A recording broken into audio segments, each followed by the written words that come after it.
अस्सलाम वालेकुम व्यूअर्स, आज हम बनाने लगे हैं आलू के पकोड़े। ठीक है, ब्रेड पकोड़ा रेसिपी। इसके लिए यहाँ पे आलू हैं 6-7, इसको हमने अच्छे से मैश कर लिया है। इसमें मसाले जाएंगे। नमक हमारे पास है 1 टेबल स्पून, कुटी लाल मिर्च है 1 टेबल स्पून, ज़ीरा है 1/2 टेबल स्पून और काली मिर्च 1/2 टेबल स्पून, हल्दी हमारे पास 1/2 टेबल स्पून और साथ में चाट मसाला है और कसूरी मेथी 1/2 टेबल स्पून। इनको हम इसमें ऐड कर देंगे। अब हम इसके अंदर धनिया ऐड कर देंगे 4 to 5 टेबल स्पून, साथ में हरी मिर्च बरीक कटी हुई 2 to 3 टेबल स्पून। ठीक है, और इसको अच्छे से मिक्स कर लेंगे।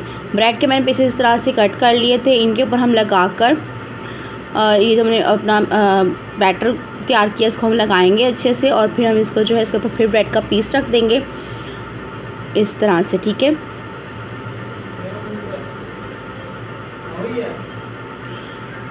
तो इसको हम ऊपर से फिर दोबारा ढक देंगे और इसको हम बंद कर देंगे। ठीक है, इस तरह बाकी सारे पीसेस को रेडी कर लूँगी।